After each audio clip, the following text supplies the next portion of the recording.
ciudad de ayer clausurando uno de los sectores técnicos más importantes de C5N. A mí me parece que es una aberración lo que sucedió en el día de ayer,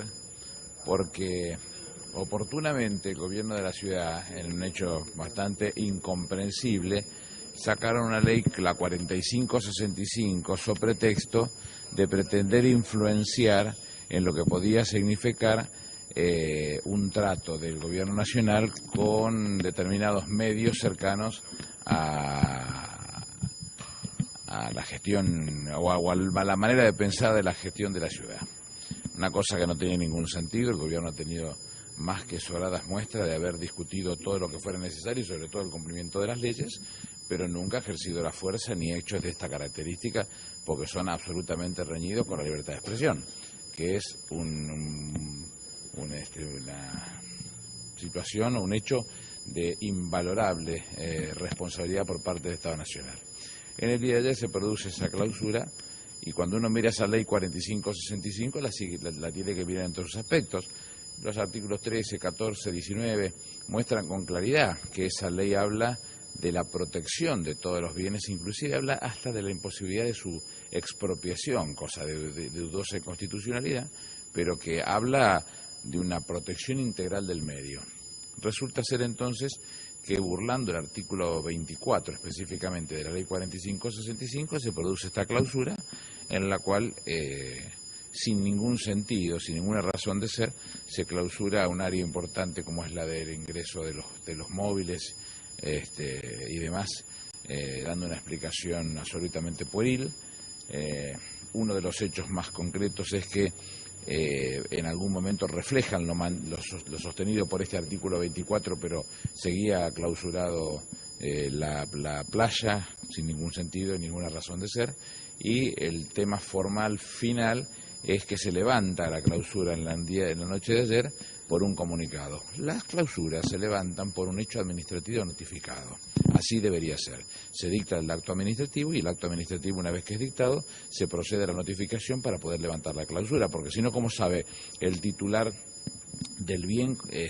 que puede hacer uso de él estando las fajas pegadas todavía en la puerta? No había ninguna forma. Con una explicación más ridícula que la decisión en sí misma, porque la explicación es que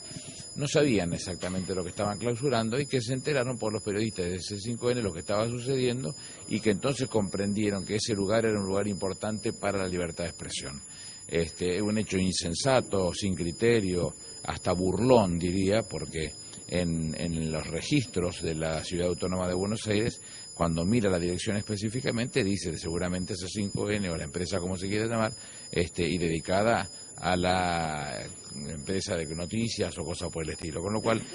me parece que en esa 4565 falta un artículo que debiera ser el de la represalia, que es el que realmente justifica la clausura, y es la represalia por no ser uno de los tantos que blindan al gobierno de la Ciudad Autónoma de Buenos Aires por todos los desaguisados que hacen, pero que no los cuentan. Así que sí, claro, liso y llano. Les ha molestado que se hayan manifestado las cosas respecto de lo sucedido por Niembro y por el dinero que se robaron con esa modus operandi de movimientos de contrataciones sin sentido, porque no quieren mostrar la otra contracara de la corrupción, que son Mauricio Macri, que es Horacio Rodríguez Larreta y que es María Eugenia Vidal, que ellos firmaron lo que Niembro se llevó, con lo cual habría que haber hecho una denuncia al procurador del Tesoro de la ciudad para que a su vez él le reclame la nulidad de los contratos y la devolución del dinero a Niembro, cosa que no ha sucedido. No va a suceder tampoco el pedido ese, porque el procurador del Tesoro es el hijo de Moren Sanz, que toda la vida Moren Sanz se ha dedicado a denunciar sin sentido al gobierno nacional, pero no va a denunciar ni a Niembro, cosa que no hizo, ni a Macri, cosa que no hizo, ni a María Eugenia Vidal, cosa que no hizo, ni a Horacio Rodríguez Larreta, cosa que no hizo, porque como tiene con Chavo el hijo, hay que cuidar los garbanzos, ¿no? Los corruptos hacen eso. Ministro, durante el derrotero legal de la ley de medios, derrotero entre el gobierno y Clarín, desde el PRO se cansaron de decir que el gobierno buscaba cerrar TN, por ejemplo. ¿Ellos cayeron en su propia trampa? Jamás en la vida el gobierno ha tenido ni un gesto siquiera. Y a veces hemos cuestionado actitudes que han tenido respecto de la propia empresa, porque en definitiva la presidenta de la Nación, a quien la han tratado de lo que se le han ocurrido, desde el síndrome de Uris hasta no sé qué cosa, le han encajado sayos que no le pertenecían, primero por respeto, segundo porque es una señora, sin embargo les ha importado muy poco, han dicho barbaridades respecto de la presidenta de la Nación y sin embargo, derogado que fuera específicamente de las calumnias e injurias a partir del caso Kimmel y que me tocara a mí ser autor intelectual de la ley específicamente que modificara esta situación, nunca jamás se ha aplicado una actitud de características no similares, ni siquiera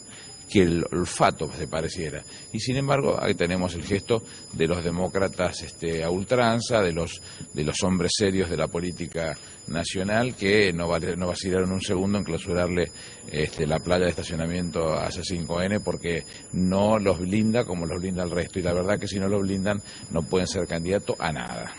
El jefe de gabinete porteño, Horacio Rodríguez Larreta, negó que el gobierno de la ciudad haya recortado el presupuesto al Garrahan, dijo que esto era una maniobra manipulada por el principal expositor del kirchnerismo en la ciudad de Buenos Aires y que le habían dado el mismo aumento que al resto de los hospitales. No es verdad. Nunca habló del dinero. No es verdad. El sábado pasado hicieron hablar a la ministra de Salud haciendo una queja enorme respecto de que es una administración compartida con el Estado Nacional y que ellos creían que era injusta esa administración compartida porque solamente el 13% del universo atendido tenía que ver con la ciudad autónoma y que el resto, los 70% tenía que ver con la provincia de Buenos Aires. Pero también yo recuerdo, y lo insistí, y lo dijimos en estas charlas tan amenas de la mañana de todos los días, que de la provincia de Buenos Aires tiene que haber más de 3,5 millones de personas que vienen todos los días a trabajar a la ciudad de Buenos Aires y en ese viaje se pagan viajes, se pagan un sándwich, se paga comida, una gaseosa, se pagan 1.000 cosas que llevan ingresos brutos, que es la base fundamental del ingreso de la Ciudad Autónoma de Buenos Aires, con lo cual en buena parte bien financiado está por parte de ese universo de la provincia de Buenos Aires que viene a trabajar a la Ciudad Autónoma, con lo cual toda esa búsqueda de demostración se han retrasado miles de veces y han dejado de pagar miles de veces y lo van a seguir haciendo como corresponde. ¿Pudo hablar con el gobernador de Tucumán, ministro? Sí, me llamó él ayer al mediodía, estuvimos charlando, intercambiando algunas opiniones y después estuvo el gobernador electo Mansur hablando conmigo por las actitudes que vamos a seguir adoptando y que ellos seguramente seguirán adoptando respecto de este desaguisado ¿Ustedes prestaron atención? ¿Han leído la sentencia, las burradas que dice el contencioso? Dice que la Junta Electoral le permite hechos irregulares a los sectores, a los electores ignorantes, dice, que tienen que ser cuidados por los electores inteligentes, ¿no? Con lo cual, si no hay un ejemplo del voto calificado y del desprecio por el otro, 2 veces es muy difícil que se vea una cosa tan grosera como la que se ve. Después dice que estos sectores tienen un problema que es el hecho de una minuscapacidad precisamente por la ausencia de valores, con lo cual seguimos enterrando al pobrerío, ¿no? Es decir, el hombre-mujer o la mujer en condiciones de vulnerabilidad bien despreciados por el contencioso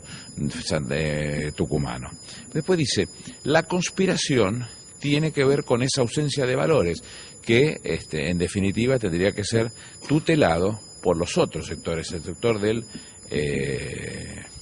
el elector inteligente, que es más fuerte y que tiene valores, por supuesto, como no te valora gente como uno. Lo importante es eso, que sea gente como uno. Y después dice, y la última parte dice que los sectores de escasos recursos son la mayoría y los sectores acomodados son la minoría. Quiere decir que los pobres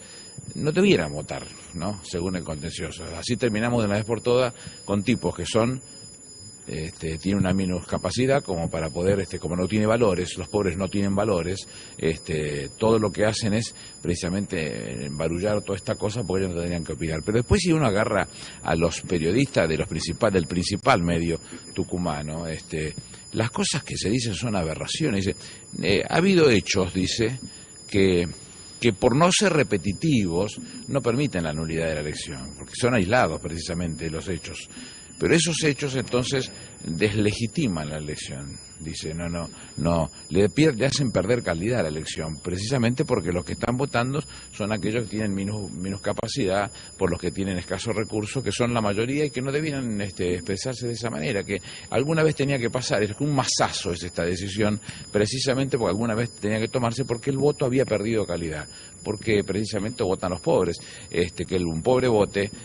no es un tema saludable para Tucumán. Según el periodista, el subdirector de la Gaceta, que es el autor del libro que Cano le regaló en el programa de Mirta Legrand, hablando mal de Mansur, una cosa impensada,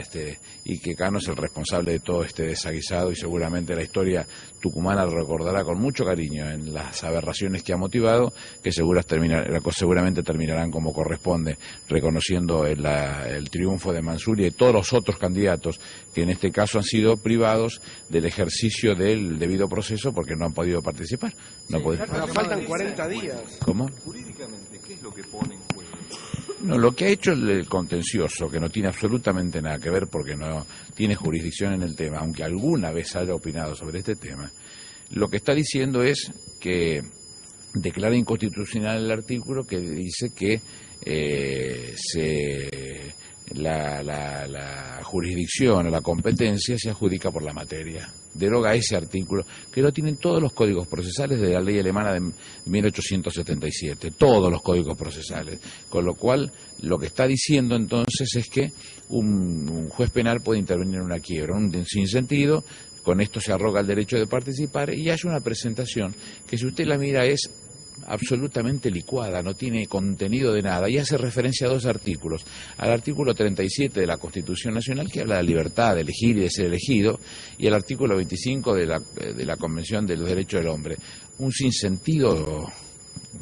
grosero que solamente ha basado su accionar en los obiter dictum que le acabo de mencionar yo, con los considerando que le acabo de mencionar, para agraviar al pueblo tucumano, o a la inmensa mayoría del pueblo tucumano que tiene escasos recursos, como dicen ellos, y por escasos recursos no tienen valores, y como no tienen valores son a los que se les permite que hagan hechos irregulares, como electores ignorantes que son, y tienen que ser cuidados por los otros electores, que son los electores inteligentes. ¿Quién debería actuar y de qué manera? No, ya va a haber las presentaciones que tienen que hacerse. Ya se hizo la presentación a la Corte, a la Suprema Corte Tucumana como casación, esperando que actúe en consecuencia. La Suprema Corte Tucumana revisa el fallo, se da por terminado en ese punto, y si no lo revisara, existe la posibilidad de que se abra el paso hacia la Corte Suprema de Justicia de la Nación, en este caso, porque si no se impediría la posibilidad del doble conforme que es necesario en este caso, y no es necesario que participe. Bueno, los más exiguos posible, porque creo que la fecha de asunción del gobierno tucumano es el 23 de octubre, si yo no me equivoco, así que los plazos son limitados. Ministro, la oposición dice que la Corte Provincial responde al oficialismo en Tucumán, o sea que... Mire, le voy a explicar una cosa. No. Es un gesto que hay que mirarlo con mucho criterio, con mucho cuidado. Por más que en la Suprema Corte Tucumana estuviera el padre, y lo digo con mucho respeto y sin meterme en nada que no tengo que meterme, ¿no? El padre y el hijo, por llamarle de alguna manera, del gobernador tucumano, lo que estamos discutiendo es una demanda contra el Estado, no contra una persona determinada, con lo cual el Estado no tiene pariente, no tiene hijo, no tiene padre, no tiene primo, no tiene tíos. El Estado es el Estado, y por más que alguno de ellos pueda pensar o creer que Juan Mansur sea gobernador, que en definitiva fuera elegido por la voluntad popular tucumana, por los pobres, que es lo que más bronca nos da, si uno siguiera el pensar de la Gaceta, lo que estamos apreciando es que en ese caso seguiría adelante con la tarea, porque el que está demandado es el Estado, y Mansur no participa, por desgracia, ni Mansur ni ninguno de los candidatos, a los cuales se los privó del derecho a ser elegidos, porque directamente se cortó esa posibilidad por decisión de dos señores que conforman un tribunal contencioso, que han elegido el derecho por una casualidad y que tienen una profunda vocación de desprecio por el hombre y la mujer vulnerable, a las que han agraviado con ese fallo de la peor manera, y que los periodistas locales no se han quedado atrás para tratar de destrozarlos de la mejor forma, llamándoles minuscapacidad por escasos recursos, electores ignorantes, y hasta profundizando en el hecho de que cometen hechos irregulares y forma parte de una conspiración porque no tienen valores en sus vidas. Es un despropósito, la aberración, el insulto y el agravio al que ha sometido al pueblo tucumano. Yo no lo he visto nunca eso. ¿Listo? Te he escuchado. ¿Qué pasó, Marcelo?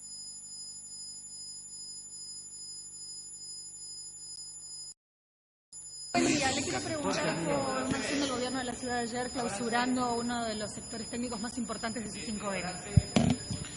A mí me parece que es una aberración lo que sucedió en el día de ayer, porque oportunamente el gobierno de la ciudad, en un hecho bastante incomprensible, sacaron una ley, la 4565, sobre pretexto de pretender influenciar en lo que podía significar un trato del gobierno nacional con determinados medios cercanos a la gestión o a la manera de pensar de la gestión de la ciudad. Una cosa que no tenía ningún sentido. El gobierno ha tenido más que sobradas muestras de haber discutido todo lo que fuera necesario y sobre todo el cumplimiento de las leyes, pero nunca ha ejercido la fuerza ni hechos de esta característica, porque son absolutamente reñidos con la libertad de expresión, que es una situación o un hecho de invalorable responsabilidad por parte del Estado Nacional. En el día de ayer se produce esa clausura y cuando uno mira esa ley 4565 la tiene que mirar en todos sus aspectos. Los artículos 13, 14, 19 muestran con claridad que esa ley habla de la protección de todos los bienes, inclusive habla hasta de la imposibilidad de su expropiación, cosa de dudosa constitucionalidad, pero que habla de una protección integral del medio. Resulta ser entonces que, burlando el artículo 24 específicamente de la ley 4565, se produce esta clausura en la cual,